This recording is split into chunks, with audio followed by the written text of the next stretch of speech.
آداب، میں ہوں وسعت اللہ خان، میرے ساتھ ہیں زرار کھوڑو۔ جس چینل کو بھی کھولیں، جس پروگرام کو بھی اٹھا کے دیکھیں، ہر طرف دھواں دھاری ہے، سیاسی دھواں دھاری۔ نون نے یہ کہہ دیا، تحریک انصاف نے یہ کہہ دیا، پیپلز پارٹی جو ہے یہ کہہ رہی ہے، کہیں آگ نکل رہی ہے، کہیں شعلے نکل رہے ہیں، اسکرین دھوئیں سے بھری ہوئی ہے۔ ہمارا آج کا موضوع ایک مختلف دھوئیں کے بارے میں ہے، جو سیاست کو تو مقدر نہیں کر رہا لیکن ہماری زندگیوں کا محاصرہ کر رہا ہے، رفتہ رفتہ ہمیں چوک کر رہا ہے، لیکن ہماری نظریں اسلام آباد، لاہور اور کراچی میں کیا ہو رہا ہے اس پہ ہیں، اس دھوئیں پہ، اس آلودگی پہ نہیں ہیں جو ہماری زندگی کو رفتہ رفتہ مختصر کرتا جا رہا ہے۔ میں پہلی زیادہ نہیں بجھواؤں گا آپ کو، ایک مختصر سی فلم دیکھ لیجئے، اس کے بعد گفتگو کرتے ہیں۔ خواتین و حضرات السلام علیکم، میرا نام سلمان ہے اور اس ویڈیو کا مقصد ہے اسموگ پر آگاہی۔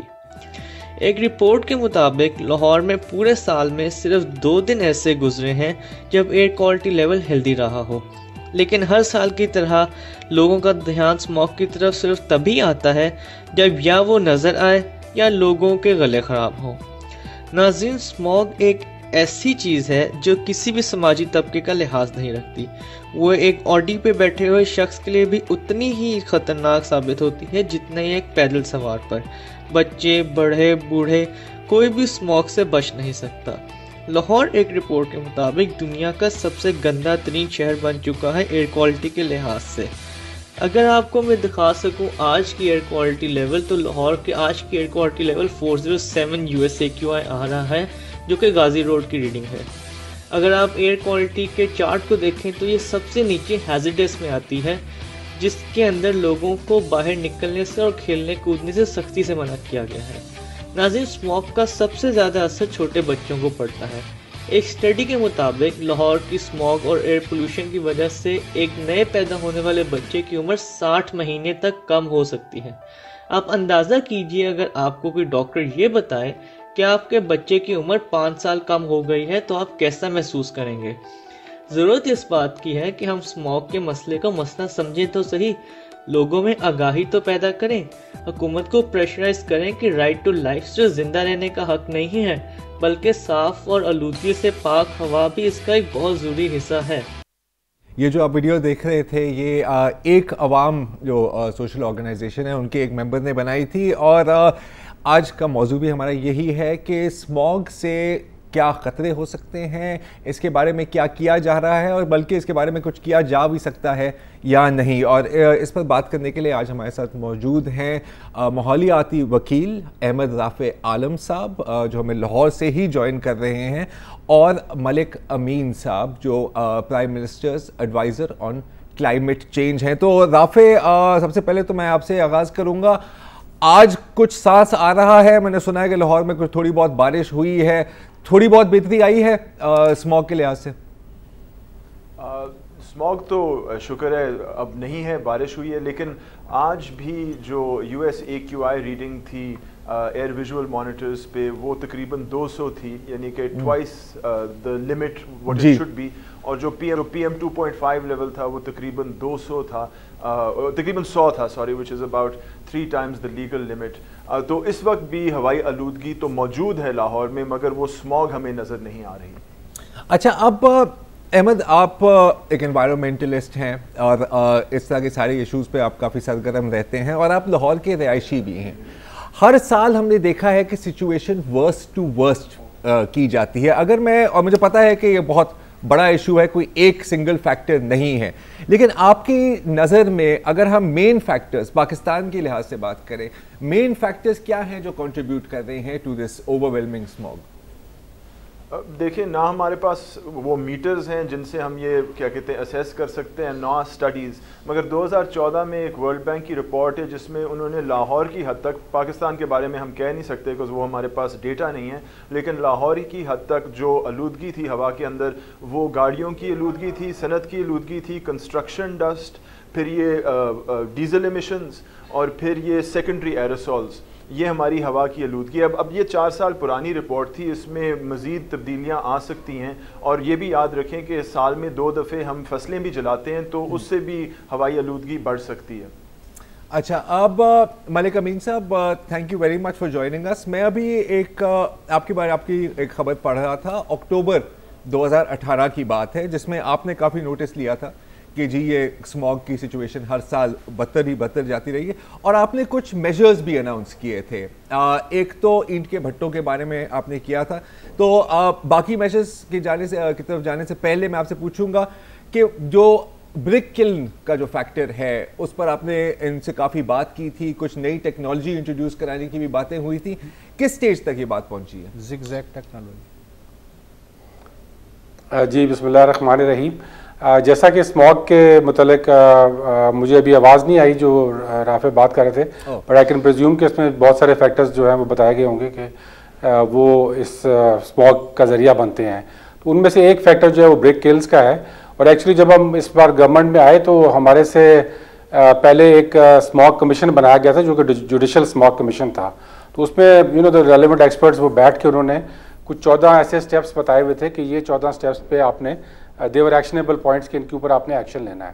تو ہماری حکومت نے آتے ساتھ وی نیو کہ this is a very big issue specially for Lahore, اور اس کے لیے ہم نے آتے ساتھ ہی پہلے ہفتے میں پنجاب میں ایک سینئر لیول پہ میٹنگ بلائی جو کہ چیف منسٹر صاحب نے خود چیئر کی, اور اس پہ we looked at those 14 recommendations جو کہ اسموگ کمیشن نے دی ہوئی تھیں. تو ان میں ون آف دا ریکمنڈیشنز جو تھی وہ برک کلز کے اوپر تھی جو آپ نے کویشچن پوچھا ہے. تو برک کلز کے اوپر پھر ہم نے بالکل ایکشن لیا, اور اس میں ان کے ساتھ بیٹھ کر ہم نے فار 2 months وہ برک کلز بند کیے. 3 زونز بنائی جہاں پر ایک ریڈ زون تھی, ایک یلو زون تھی, ایک گرین زون تھی. ریڈ زون میں کمپلیٹلی بند تھیں, یلو میں وہ مانیٹر کر رہے تھے اسموگ کے حوالے سے اور ان کو بند بتدریج کیا گیا, اور گرین میں وہ ان کو کھلا رکھا گیا تھا. اور جو ریڈ زون میں تھا اس میں تقریباً 300 جو برک کلز ایسی تھیں جن کو جو بند نہیں ہوئی تو ان کو پھر باقاعدہ جا کر سیل کیا گیا. اور اب لانگ ٹرم کے اندر ہم ان برک کلز کو ایک آلٹرنیٹ ٹیکنالوجی کی طرف لے جا رہے ہیں جس کو زگ زیگ ٹیکنالوجی کہتے ہیں, جس کے ذریعے جو ایمیشنز ہیں وہ تقریباً 80% کم ہو جاتی ہیں. اور اس کے لیے ہم نے ایک فائنینشیل پیکیج بھی تیار کیا ہے تاکہ وہ اپنی یہ کنورژن کر سکیں. تو انشاءاللہ ہمارے امید ہے کہ نیکسٹ ایئر تک ہم میکسیمم برک کلز کو اس پہ کنورٹ کر چکے ہوں گے. اچھا ملک صاحب, ایک آپ نے یہ بھی بات کی تھی اور یہ بات سچ ہے کہ ہمارے یہاں مانیٹرنگ ایئر کوالٹی کی ایز سچ ہوتی نہیں ہے, ہوتی تھی پھر شاید فنڈز کی کمی تھی تو وہ رک گئی. تو جو بھی ہمارے پاس ریڈنگز آتی ہیں وہ پرائیویٹ لوگوں سے آتی ہیں, جیسے رافع عالم صاحب نے بھی اپنے گھر میں میرا خیال ہے کہ کچھ مانیٹر لگائے ہوئے ہیں, اور بھی بہت لوگ ہیں. آپ نے یہ کہا تھا کہ انوائرمنٹل پروٹیکشن ڈپارٹمنٹ کی جو ویب سائٹ ہے وہاں پر ایئر کوالٹی کی ریڈنگز آئیں گی. تو آج میں اس کو دیکھ رہا تھا, اس میں آ رہی ہے 171 لاہور کے لیے, اور اس کے ساتھ میں لکھا ہوا ہے سیٹسفیکٹری. حالانکہ اگر آپ چارٹ دیکھیں تو 171 کی ریڈنگ ان ہیلدی میں جاتی ہے. تو سب سے پہلے تو میں یہ جاننا چاہوں گا کہ اتنی بڑی پبلک ہیلتھ ایمرجنسی ہے, کوئی ایسا میکینزم بنایا گیا ہے کہ لوگوں کو پتہ لگے کہ وہ کیا پریکاشنز لے سکیں؟ کیونکہ پریکاشنز میں سے 2 چیزیں لکھی ہوئی ہیں کہ پانی پیو اور چشمے پہنو. ظاہر ہے کہ اس سے زیادہ اس سے آگے جانے کی ہمیں ضرورت ہے. جی بالکل, اس سے آگے جانے کی ضرورت ہے, اور اس پہ ایک مربوط پراپر پلان بنانے کی ضرورت ہے تاکہ جو ریڈنگز آئیں اس کے مطابق آپ ایکشن لے سکیں. لیکن سب سے پہلے ہمیں اس چیز کی ضرورت ہے کہ ہم کریڈیبلٹی آف ریڈنگ کو اسٹیبلش بھی کر سکیں اور اس میں ٹرانسپیرنسی بھی رکھ سکیں. تو اس میں اس سال یہ پہلا سال تھا کہ ای پی ڈی نے اپنے ویب سائٹ کے اوپر ایک ایئر کوالٹی انڈیکس کی ریڈنگ دی ہے, اور وہ ڈیلی اس کو اپڈیٹ کرتے تھے, اور اس کے ساتھ ایک موبائل پہ اوپر اینڈرائڈ کے اوپر انہوں نے ایک اپلیکیشن بھی بنائی تھی جہاں پر وہ ریڈنگ اپڈیٹ ہو رہی تھی. اب یہ ریڈنگ کہاں سے آ رہی ہے؟ لاہور کے اندر 2 مانیٹرنگ اسٹیشنز ہیں جو کہ میں نے خود بھی وزٹ کیے. وہ اسٹیشنری مانیٹرنگ اسٹیشنز تھے, اور ان کی جو ریڈیس آف ریڈنگ ہے that is about 5 kilometers each. اور اس کے ساتھ ساتھ ایک تیسرا ایک موبائل وین تھی جو کہ مختلف جگہ سائٹس پر جاتی تھی. تو ان تینوں اسٹیشنز کو پھر کمبائن کر کے وہ ایک ریڈنگ نکالتے تھے جو کہ ایئر کوالٹی انڈیکس کے طور پر پیش کی جاتی تھی. تو اس میں credibility of this reading, credibility of this data is very important. جو آپ نے ایک ویب سائٹ کا ذکر کیا اس ویب سائٹ کے اوپر بھی ریڈنگز آتی ہیں لیکن ان میں بڑی ڈائیورجنس آ رہی تھی. تو میں نے جب پتہ کیا کہ یہ کیا وجہ ہے تو یہ پتہ چلا کہ وہ اس ویب سائٹ پہ ریڈنگ آ رہی تھی فرام پرسنل اسٹیشنز. میرے پاس بھی اس وقت گھر میں ایک مانیٹر پڑا ہوا ہے, لیکن اس کی پرابلم صرف یہ ہوتی ہے کہ اس کا رینج آف ریڈنگ جو ہے وہ بڑا لمیٹڈ ہوتا ہے. تو اس لیے اس کی کمپلیٹ ریلائبلٹی آپ نہیں اس کو کہہ سکتے. ملک امین اسلم صاحب سے اسی ویب سائٹ کے اوپر دہلی کے اندر جو ریڈنگ آ رہی ہے وہ مانیٹرنگ اسٹیشن سے آ رہی ہے. ملک امین اسلم صاحب مجھے صرف ایک بات بتائیں, آپ اور زرار نے پوچھا ریڈنگ کے بارے میں, آپ نے ظاہر ہے اس کا جواب دیا. میں بطور ایک کامنر کے یہ جاننا چاہوں گا کہ ریڈنگ بھلے 50 آ رہی ہے یا 150 آ رہی ہے, روزانہ آپ مجھے ریڈنگ بھی دے رہے ہیں, تو میں ریڈنگ پڑھ کے کروں کیا؟ میری کھانسی کا, میرے دمے کا, میرے دم گھٹنے کا, میرے بچوں کے متاثر ہونے کا, اس سے میں کیا کروں؟ اس ریڈنگ کا کیا کروں؟ واٹ از نیکسٹ ریڈنگ کے بعد کیا؟ ریڈنگ پہ جو ایمرجنسی لیول ہے وہ ایمرجنسی لیول جو ہے وہ سپریم کورٹ نے اپنے جو اسموگ کمیشن بنایا تھا انہوں نے 300 کا لیول سیٹ کیا ہے کہ اگر آپ کا PM 2.5 کا 300 سے ریڈنگ ابو آتی ہے تو پھر آپ نے ہیلتھ ایمرجنسی میجرز لینے ہیں. تو اس بار جو ہماری ریڈنگ جو EPD کی آ رہی تھی وہ 300 تک نہیں گئیں, لیکن آلٹرنیٹ ویب سائٹس پہ آ رہی تھی ریڈنگز ایسی جو کہ 300 سے زیادہ تھیں. تو ہم نے پہلا تو یہ اسٹیبلش کرنا ہے کہ کریڈیبل ریڈنگز کون سی ہیں, اور وہ انشاءاللہ وی ول ٹرائی کہ یہ ڈائیورجنس ایسی نہ آئے. ہم ریڈنگز کے مسئلے میں نہیں گھستے. میں احمد رافع عالم سے میں پوچھنا چاہ رہا ہوں کہ احمد, ریڈنگز اپنی جگہ, جب آپ باہر اپنے گھر سے باہر قدم رکھتے ہیں اور آپ سانس لیتے ہیں وہ بھی ایک قسم کی ریڈنگ ہی ہوتی ہے, رائٹ؟ میں جاننا چاہوں گا کہ آپ کی اور لاہور کے باقی شہروں کی زندگی کیسے متاثر ہوئی ہے, آپ کو کون سے لائف سٹائل چینجز کرنے پڑے ہیں, نقصان کیا ہوا ہے اتنے اسموگ کا؟ دیکھیں, میں ڈاکٹر نہیں ہوں لیکن مجھے تو اپنی طرف سے قدم اٹھانے پڑے تھے.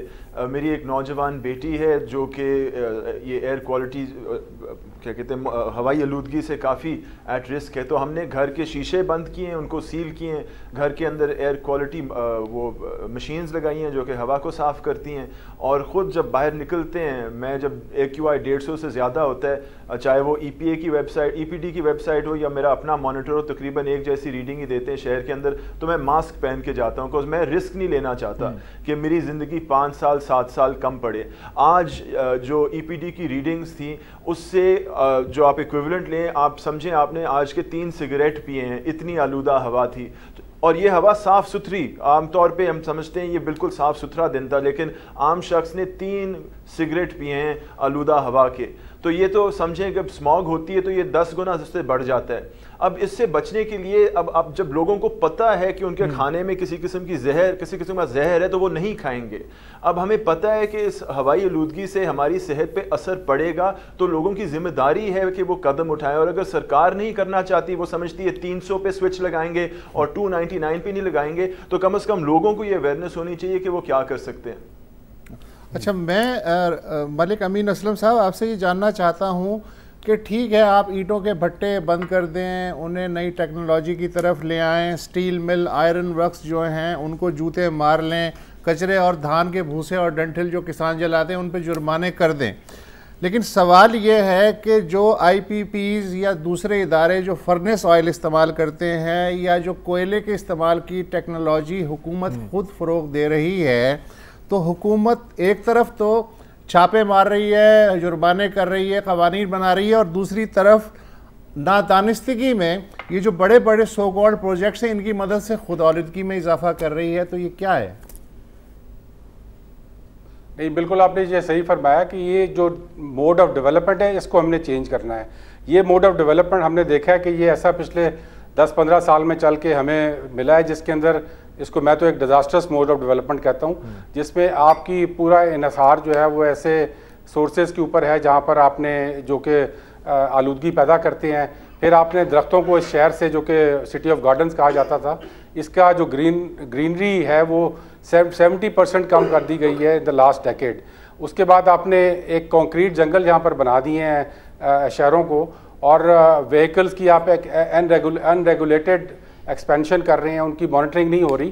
اس ساری چیز کو چینج کرنا ہے. اور اس پہ جو میں نے آپ کو بتایا کہ جو اسموگ کمیشن کے جو رپورٹس بھی تھی اور اس گورنمنٹ نے آ کے کوشش بھی کی ہے کہ ان کو امپلیمنٹ بھی کرے اور شارٹ ٹرم میں بھی ہم میجرز لے رہے ہیں, وہ ان سب چیزوں کو ایڈریس کرے گی, جس میں گاڑیوں کے دھوئیں کو ایڈریس کرنا ضروری ہے. ملک صاحب میں یہاں پہ ایک چھوٹی سی بریک لی ہے, بڑے منصوبوں کی نہیں بالکل دیکھیں مسئلہ پتہ کیا ہے کہ میں مانتا ہوں کہ نیت ہے, کیپیسٹی ہے یا نہیں ہے, that is the $1 million question. یہ پوچھتے ہیں اس بریک کے بعد.